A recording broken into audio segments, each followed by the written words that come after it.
वरिंदर सिंह घुम्मन गुरदासपुर पंजाब के वो legendary vegetarian body builder जो इंडिया के one of the first professional body builder बने। उन्होंने multiple body building titles India में और इंटरनेशनली जीते और उसके अलावा उन्होंने अपना नाम हिंदी फिल्म इंडस्ट्री और पंजाबी फिल्म इंडस्ट्री में भी बहुत रोशन किया। बहुत सारे डिफरेंट मूवीज में वो आए और उनके फ्यूचर में भी बहुत सारे प्रोजेक्ट्स आने वाले थे, लेकिन ट्रेजिकली 9 अक्टूबर 2025 को उनका निधन हो गया। अब ये जो खबर है ये पूरी बॉडी बिल्डिंग और फिटनेस कम्युनिटी के लिए एक बहुत दुख की खबर है, क्योंकि 41 साल के वरिंदर सिंह घुम्मन काफी सारे यंगस्टर्स के लिए एक इंस्पिरेशन रहे। काफी सारे यंगस्टर्स उनको लुक अप टू करते थे, उनके जैसा बनना चाहते थे। लेकिन उससे भी ज्यादा दुख की बात है सोशल मीडिया पर वो लोग जो किसी भी मौत को या किसी की डेथ को मजाक बना के रख देते हैं। एक सेलिब्रेटेड एथलीट और फिल्म स्टार जिसकी डेथ के ऊपर उनकी अचीवमेंट्स को सेलिब्रेट करा जाना चाहिए था ताकि आने वाली जनरेशन उनसे इंस्पायर हो। इस चीज की जगह बहुत सारे लोगों ने सोशल मीडिया के ऊपर, इनफैक्ट बहुत सारे न्यूज चैनल्स इंक्लूडिंग डॉक्टर्स ने वीडियोस बनाने शुरू करे कि वरिंदर सिंह घुम्मन एक और बॉडी बिल्डर थे जिनकी डेथ हर बॉडी बिल्डर की तरह स्टेरॉइड्स की वजह से हो गई और आपको स्टेरॉइड्स नहीं लेने चाहिए वगैरह वगैरह वगैरह। इनमें से 90% लोगों से अगर सिर्फ एक क्वेश्चन पूछा जाए कि मुझे स्टेरॉइड्स क्या होते हैं ये बता दो, ये आपको जवाब नहीं दे पाएंगे। 1.5 फुट की तोंद लेकर ये लोग खड़े होते हैं और ये बातें कर रहे होते हैं बॉडी बिल्डिंग आपको कैसे खराब कर देगी या स्टेरॉइड्स आपको क्या कर देंगे।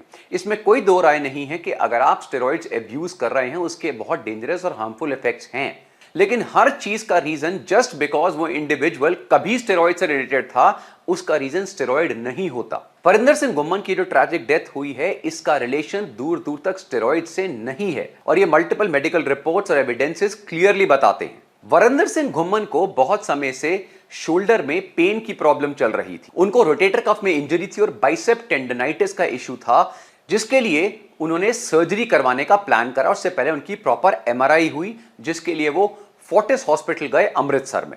यह वही सर्जरी है जिसको मैंने भी 10 साल पहले करवाया था अपने शोल्डर के लिए।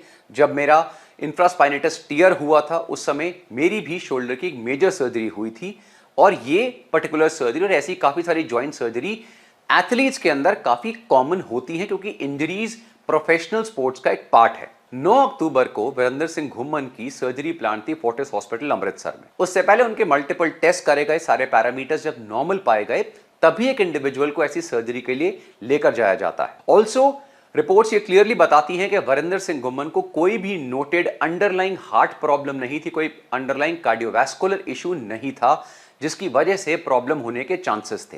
वो बिल्कुल हेल्दी थे, बिल्कुल फिट थे बारिंग दिस इंजरी इशू। और डॉक्टर्स के हिसाब से दोपहर को 3 बजे तक उनकी सर्जरी कंप्लीट हो गई और सर्जरी बिल्कुल अनइवेंटफुल थी, यानी सर्जरी के समय कोई कॉम्प्लिकेशंस नहीं हुई।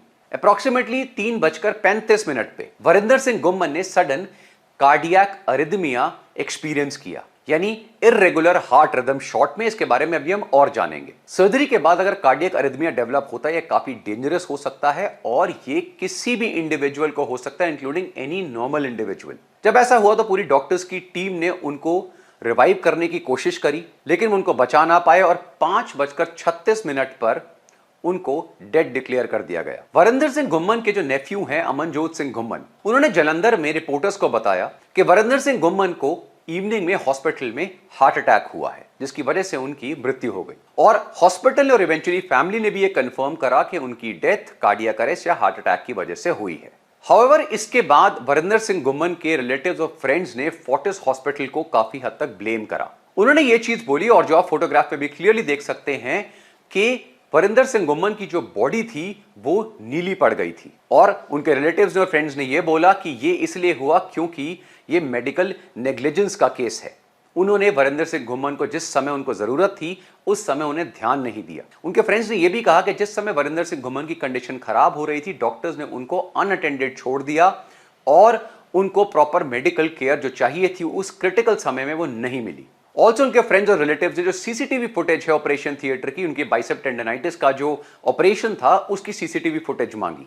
फोर्टिस के डॉक्टर्स ने बोला कि आपको जो भी डिटेल्स चाहिए, जो प्रोसीजर्स हमने करे हैं, जो मेडिकेशंस उनको दी है, वो सारी डिटेल्स हमने फाइल में नोट करी हुई हैं और वो पूरी फाइल आप ले सकते हैं।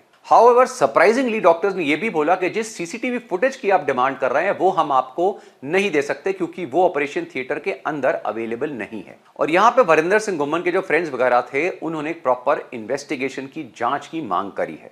अब सबसे पहले हम आते हैं जो कार्डियक अरिथमिया डेवलप होता है अगर किसी सर्जरी के बाद वो क्यों होता है और क्या उसके रीजंस हो सकते हैं। ऑफ कोर्स अगर इसके ऊपर कोई डॉक्टर्स मेरी वीडियो देख रहे हैं वो ज्यादा बेटर बता पाएंगे, लेकिन मैं अपनी सेकेंडरी रिसर्च के हिसाब से आपको कुछ बेसिक फैक्ट्स बताता हूं। अगर मैं कहीं पर गलत हूंगा तो मैं डॉक्टर से रिक्वेस्ट करूंगा कि मुझे नीचे कमेंट सेक्शन में जरूर करेक्ट करें। कार्डियक अरिथमिया का सिंपल मतलब होता है कि जो हमारी हार्ट की नॉर्मल इलेक्ट्रिकल रिदम होती है वो एबनॉर्मल हो जाती है। अगर वो बहुत ज्यादा तेज हो जाती है उसे हम टैकीकार्डिया कहते हैं, अगर वो बहुत ज्यादा स्लो हो जाती है तो उसे हम ब्रैडीकार्डिया कहते हैं, या फिर वो इर्रेगुलर हो सकती है। और अगर एरिथमिया जो है वो काफी सीवियर होता है और सडन होता है तो कुछ ही सेकंड्स में जो हार्ट है वो ब्लड को पंप करना बंद कर सकता है। हमारे ब्रेन और वाइटल ऑर्गन्स पे जो ऑक्सीजन सप्लाई जाती है वो कट ऑफ हो सकती है और कुछ ही मिनट्स के अंदर उनको सीपीआर या डिफिब्रिलेशन नहीं दी जाए तो इरिवर्सिबल डैमेज अकर हो सकता है। In fact majority of the hospital में पोस्ट ऑपरेटिव कार्डियक अरेस्ट का जो डेथ रेट है, मोर्टालिटी रेट है, वो 70% से भी ज्यादा है। ये इतनी डेंजरस और कॉमन इशू है। मेडिकल लिटरेचर में sudden cardiac arrhythmia specially operation के बाद, सर्जरी के बाद डेवलप होने के बहुत सारे रीजन पाए गए हैं। सबसे पहला आता है एनेस्थीजिया की वजह से। फॉर एग्जांपल रेयर केसेस में कुछ लोगों को एनेस्थीजिया की कोई ड्रग्स की वजह से रिएक्शंस डेवलप हो जाती हैं। डॉक्टर्स को नहीं पता लगता कि उनकी बॉडी कितनी सेंसिटिव है। अगर बॉडी में ऑक्सीजन की कमी हो जाती है और CO2 जो है कार्बन डाइऑक्साइड उसकी मात्रा बढ़ जाती है तो ये भी हार्ट की जो इलेक्ट्रिकल सिस्टम है उसको इफेक्ट करता है। अगर इनएडिक्वेट एनेस्थीसिया दिया गया है या ओवर एनेस्थीसिया दिया गया है, दोनों केस में एरिथमिया डेवलप हो सकता है। नेक्स्ट रीजन आता है इलेक्ट्रोलाइट इंबैलेंस। सर्जरी के बाद पोटेशियम, कैल्शियम, मैग्नीशियम वगैरह में इंबैलेंस होना बहुत कॉमन होता है, जिसकी वजह से जो इलेक्ट्रिकल सिग्नलिंग होती है हार्ट की वो डिस्टर्ब होती है। तभी आप देखेंगे कि कंटिन्यूअस जो इलेक्ट्रोलाइट्स होते हैं, फ्लूइड्स होते हैं, वो पेशेंट को दिए जाते हैं सर्जरी के समय भी, उससे पहले उसके बाद भी, ताकि इलेक्ट्रोलाइट इंबैलेंस ना हो। उसके अलावा बहुत सारी मेडिकेशंस वगैरह भी जो दी जाती हैं, जो पेन किलर्स होते हैं, डायरेटिक्स होते हैं, एंटीबायोटिक्स वगैरह होते हैं, इनकी वजह से भी इलेक्ट्रोलाइट इंबैलेंस हो सकता है। थर्ड रीजन होता है सर्जिकल स्ट्रेस। जब कोई इंडिविजुअल एक सर्जरी अंडरगो करता है ये बॉडी के लिए बहुत स्ट्रेसफुल सिचुएशन होती है और इस समय जो हमारे स्ट्रेस हार्मोन्स होते हैं जैसे कॉर्टिसोल वगैरह वो बहुत ज्यादा अमाउंट में सिक्रीट होते हैं, जिसकी वजह से हार्ट रेट और ऑक्सीजन डिमांड इंक्रीज होती है। और अगर किसी के हार्ट में ऑलरेडी कोई अंडरलाइंग डैमेज है, कोई इन्फ्लेमेशन है जिसके बारे में नहीं पता, तो ये पोस्ट सर्जरी प्रॉब्लमैटिक हो सकता है। नेक्स्ट रीजन आता है अगर किसी को कोई साइलेंट हार्ट प्रॉब्लम है जिसको कभी डायग्नोस नहीं करा गया, जिसके बारे में डॉक्टर्स को, उस इंडिविजुअल को भी नहीं पता, तो वो भी अरिथमिया का एक कारण बन सकता है। उसके अलावा जो मेडिकेशन दी जाती हैं, जो स्ट्रॉन्ग स्टेरॉइडल ड्रग्स दिए जाते हैं सर्जरी के समय और पोस्ट सर्जरी, वो भी अरिथमिया कॉज कर सकती हैं। इसके अलावा और भी रीजंस हैं, जैसे अगर कोई ब्लड क्लॉट फॉर्म हो जाता है या कोई एयर बबल फॉर्म हो जाता है जो हार्ट में एंटर कर जाता है, या एक्सेसिव ब्लड लॉस होता है सर्जरी के समय, या फिर और कोई रेयर जेनेटिक रीजन है जिसके बारे में डॉक्टर्स को या उस इंडिविजुअल को नहीं पता। ये सारे और भी रीजंस हैं जिनकी वजह से अरिथमिया डेवलप हो सकता है। इसीलिए किसी भी ऐसी क्रिटिकल सर्जरी से पहले डॉक्टर्स बहुत सारे चेकअप्स करते हैं इंडिविजुअल के, ताकि ये सारे की सारी जो प्रॉब्लम्स हैं इनको रूल आउट करा जा सके। कुछ चीजों को वो रूल आउट नहीं कर पाते हैं, लेकिन उनकी कोशिश पूरी रहती है कि चीजों को रूल आउट करा जाए। हाउएवर मेडिकल नेग्लिजेंस भी एक बहुत बड़ा इशू यहां पर आता है, जिसको इन्वेस्टिगेशन के बाद ही पता लगाया जा सकता है कि यहां पे मेडिकल नेग्लिजेंस हुई है या नहीं हुई है। हाउएवर वरिंदर सिंह घुम्मन जैसे सेलिब्रेटेड एक्टर या एथलीट की जो डेथ हुई है, सडन डेथ हुई है, ये सबके लिए बहुत ही दुखद खबर है, काफी शॉकिंग खबर है और हम सब लोग ये प्रार्थना करते हैं कि उनकी आत्मा को शांति दें। और मैं रिक्वेस्ट करूंगा जितने भी लोग ये सोशल मीडिया पे हैं, इररिस्पेक्टिव ऑफ कोई भी बैकग्राउंड से हो, स्पेशली कुछ डॉक्टर्स में देख रहा हूं ऐसी स्टूपिड से जो ट्वीट्स वगैरह कर रहे हैं कि देखो स्टेरॉइड से एक और डेथ हो गई, बिना जाने के रीजन क्या था।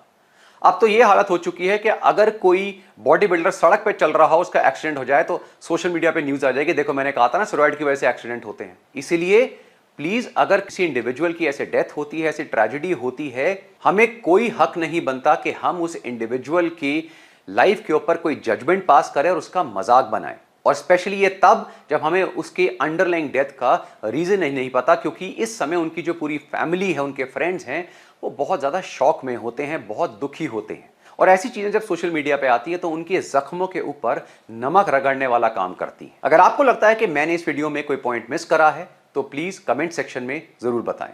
और ऐसे बहुत सारे अमेजिंग वीडियोस के लिए देखते रहिए वी आर स्टूपिड।